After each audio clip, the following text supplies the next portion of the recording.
നമുക്ക് എന്തായാലും നേരെ ഇനി ലുലുമോളി പോയിട്ട് കാണാം കേട്ടോ. നമ്മുടെ എത്ര വർഷത്തെ പ്ലാനിങ്? 1.5 വർഷത്തെ പ്ലാനിങ് ലുലുമാളില് അല്ലേ? രംഗച്ചേട്ടൻ കാണിക്കും എന്ന് പറഞ്ഞാൽ കാണിക്കും. നമുക്ക് ഇതിനകത്ത് കയറാം. ഇതിനകത്ത് എല്ലാ സാധനവും മേടിക്കാൻ കിട്ടും.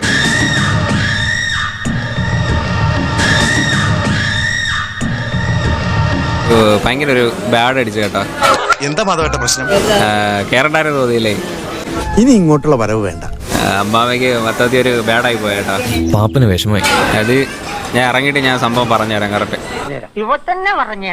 ഇതൊക്കെ ആദ്യമേ അമ്മാമ്മയെ കാണിക്കാന്ന് വിചാരിച്ചിട്ട് ഞാൻ നേരെ ആദ്യമേ ഹൈപ്പറിൽ കൊണ്ടുപോയി. എല്ലാവരും സ്വയം സൂക്ഷിച്ചോളണം. സൂപ്പർവൈസർ ആണ് അവിടുത്തെ വേറൊരു സ്റ്റാഫിനെ വിളിച്ചിട്ട് പറഞ്ഞു, സെക്യൂരിറ്റി സ്റ്റാഫിനെ. പുള്ളി എന്നിട്ട് പറഞ്ഞു വീഡിയോ ഷൂട്ട് ചെയ്യരുത്, അത് ഇങ്ങനെ പ്രശ്നമാണെന്ന് അങ്ങനെയൊക്കെ പറഞ്ഞു. നൂല് കോർക്കാനായിട്ട് സൂചി എന്നാ അതിൽ കൂടെ ഞാനേ കിടത്തൂല. എന്നിട്ട് എന്റെ അടുത്ത് പറഞ്ഞു വീഡിയോ ഡിലീറ്റ് ചെയ്യണമെന്ന് പറഞ്ഞു. അങ്ങനെ പറഞ്ഞു ഞാൻ വീഡിയോ ഡിലീറ്റ് ചെയ്യാം. എനിക്കറിയാം ഈ വക പുലിവാലുണ്ടാവുന്നു. ഞാൻ അങ്ങനെ സംസാരിച്ച് എന്തുകൊണ്ട് അത് അവര് പറയുന്നില്ല, എന്തുകൊണ്ട് അത് നിങ്ങൾ പെർമിഷൻ മേടിക്കണമെന്ന്. അങ്ങനെയൊന്നും പറഞ്ഞാൽ പറ്റില്ല സാറേ, കറക്റ്റ് ആയിട്ട് പറഞ്ഞതാ. ഞാൻ നിങ്ങളുടെ അങ്ങോട്ട് വരുവാണ് 4 പച്ചക്കറിന്റെ ഒരു തക്കാളിന്റെ വീഡിയോ എടുക്കാണ്ട് എന്ന് പറഞ്ഞിട്ട് ഞാൻ അവരുടെ അടുത്ത് വിളിച്ച് മുമ്പേ ചോദിക്കാം. ഒരുമാതിരി പട്ടുകോട്ടയ്ക്കുള്ള വഴി ചോദിക്കുമ്പോ കൊട്ടപ്പാക്കിന് വില പറയുന്ന ഏർപ്പാട് ഞങ്ങളോട് വേണ്ട. ഞാൻ വീഡിയോ എടുത്തത് എന്തോ ഭയങ്കര തെറ്റ് കണക്കി അങ്ങ് നിക്കോ, അവിടെ അങ്ങ് നിക്കോ, പോണില്ല ഇവര്. എനിക്ക് അത്രയ്ക്ക് ദേഷ്യം വന്നു. ഞാൻ പറഞ്ഞു ഞാൻ വീഡിയോ ഡിലീറ്റ് ചെയ്തിട്ടുണ്ട്, ഈ ഫുട്ടേജ് ഞാൻ ഇടത്തില്ല. അതറിഞ്ഞതിൽ എനിക്ക് വലിയ സന്തോഷമുണ്ട് എന്ന് പറഞ്ഞു. അവർക്കത് പോരാ, റീസെന്റ് ചെയ്യുന്ന ഡിലീറ്റ് ചെയ്യണം. പോട്ടെന്ന് വിചാരിക്കുന്നതോറും അഹമ്മദ് കൂടി വരിക. അതായത് ഇവർക്ക് എന്തൊരു ടെൻഷൻ കണക്കെ എനിക്ക് അറിഞ്ഞൂടാ. അതിനകത്ത് ഇനി വേറെ വല്ല എനിക്ക് അറിഞ്ഞൂടേ.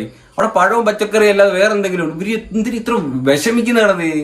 എന്റെ പൊന്ന് സാറേ, വെറുതെ പ്രശ്നം ഉണ്ടോന്ന് ചോദിച്ച് ഇല്ലാത്ത പ്രശ്നം ഉണ്ടാക്കല്ലേ പ്ലീസ്.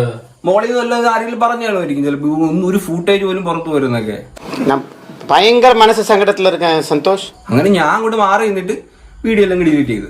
അപ്പൊ ഇമാർക്ക് ഞാൻ മാറി നിന്നപ്പോ ഡൗട്ട്, ഞാൻ ബില്ലടിക്കുന്നിടത്ത് പുറത്തുനിന്നൊരു 2 ബോഡി ഗാർഡ് ആയിട്ട് ഇങ്ങനെ നിൽക്കുന്നുണ്ട്, ഗുണ്ടകള ഇല്ല അടിക്കാൻ നിൽക്കുന്നതൊക്കെ. എന്റെ ചങ്ക് തകർന്നു പോയി.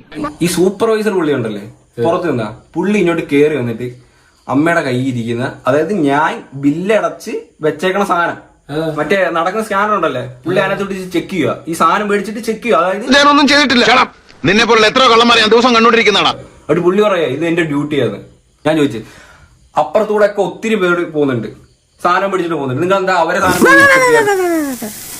താൻ കൂടുതലൊന്നും പറയണ്ട. അതായത് ഞാൻ അകത്തുനിന്ന് മോട്ടിച്ചേക്കുക, പുള്ളിയുടെ ഗത ഞാൻ മോട്ടിച്ച് ഇതിനകത്ത് ഇട്ടിട്ട് ഒന്നുമില്ല, ഞാൻ എന്റെ സ്റ്റാൻഡേർഡ് നോക്കട്ടെ സാർ. പാവോടെ അമ്മാമ്മ ഇന്ന് ആദ്യമായിട്ട് ലുലുമാള കാണാന്ന് പറഞ്ഞു വന്നേണ്. 12 ആനി അതിന്റെ തോറ്റും തരാന്ന് പറഞ്ഞാലും ഇനി അങ്ങോട്ട് ഞാനില്ല. എനിക്ക് എന്റെ ലൈഫ് ടൈമിൽ എനിക്ക് ഇതുപോലെ ഒരു എക്സ്പീരിയൻസ് എനിക്ക് ഉണ്ടായിട്ടില്ല. അത്രയ്ക്കും വേസ്റ്റ് ആയിരുന്നു ഇതൊക്കെ. ഇങ്ങോട്ട് ഓടിക്കയറുന്ന ആലോചിക്കണമായിരുന്നു.